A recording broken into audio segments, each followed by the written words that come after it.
These niggas prayed on my downfall. Say what? These niggas prayed on my downfall. On no 10, bitch, I stood tall. You did? Show these disloyal niggas how to ball. Go get a thermometer for the pot. I need this shit cooked right. Let's keep that water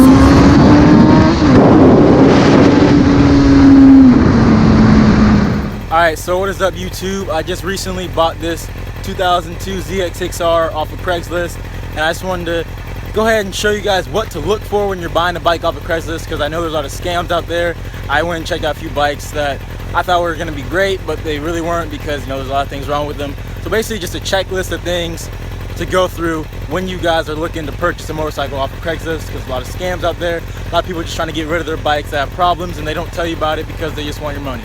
So I'm gonna go ahead and go through a checklist of things that you guys should look for. It's not everything that you guys need to look for, but it's the majority of the things that you guys should check for to make sure that the bike is doing okay and that you guys can purchase it. So let me go ahead and get into that. I'm basically just gonna go ahead and tell you guys what to look for when you buy a bike off of Craigslist. So basically, first thing you want to do is, look at that, make sure it's real, contact the person.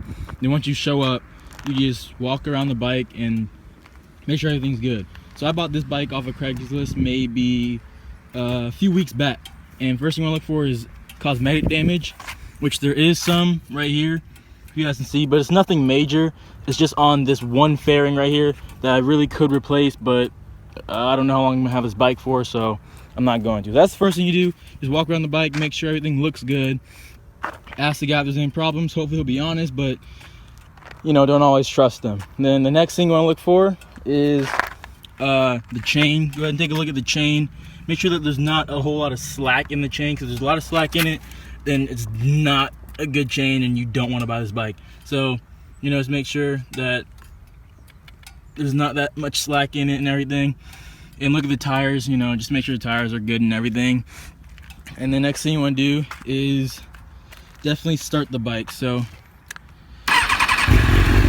make sure it starts, listen to it, make sure it sounds good, and then let the bike run for a little bit, okay? Let the bike run, check underneath, make sure there's nothing dripping, like there's no oil leaks or any leaks like that. And then also what you want to check to make sure everything's working fine, just give it a couple revs or whatever, make sure everything's working right.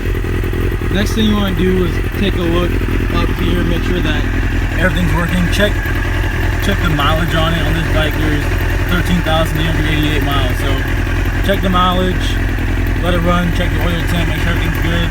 Go through all the gears, make sure everything works. Make sure everything works, like the horn and everything, make sure everything's fine. Make sure the blinkers turn on. Okay, check other blinker, check. Make sure all the electronics are working, the batteries hooked up right, and no wires are all messed up. So then, make sure that you guys test ride the bike. I'm confident sure. Do not buy a bike that the guy will not let you test ride. This guy was kind of reluctant to let me test drive it, but that's because I didn't have my motorcycle license. So that makes sense, but in the end I talked him into it. He let me test drive it. So you have to test drive the bike before you get it. Do not buy a bike that you do not test ride, alright? I'm telling you, because there's something off about it. There's nothing good about buying a bike that you haven't rode already, alright? And just when you go through, make sure you go through most of the gears. Test ride it maybe about 5 minutes, make sure everything's working, alright? So that's basically what you guys have to, the main things you have to check for. There's more things you can check for.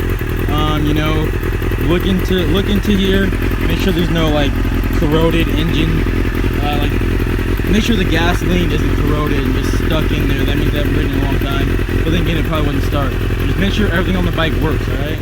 Alright, so guys, that's basically all you need to do. I'll run through a checklist right quick, make sure you guys got everything. The first thing, start the bike, make sure it's running well, let it run for a few minutes, and after that, check underneath the bike, make sure there's no, leakage in anything, make sure everything's good to go. Then, rev it, make sure everything sounds good. Check the chain, check the tires, check the gasoline and the engine. And then also, once you guys are done with that, make sure that you guys get a test ride. If you don't get a test ride, do not buy the bike. I'm telling you, do not buy the bike unless the guy lets you test drive it, alright? So that's basically all you guys really have to look for. Well, it's not all you have to look for, but it's the majority of the things that people will try to scam you with and everything. And then, cosmetic damage isn't too big a deal. Just make sure that the bike runs fine and you know about it. So there's a lot of scams out there, a lot of people trying to sell bikes. You know, if the bike's super cheap, just make sure you're doing your research and knowing what you have to look for in the bike. All right, so thank you guys, and I appreciate it. I'll catch you guys in my next video. Go ahead and leave a like, comment, subscribe. I got a couple other videos up about this bike, and there'll be a lot more coming. So go ahead, like, subscribe, comment, and I'll see you guys in the next video. All right, catch you later.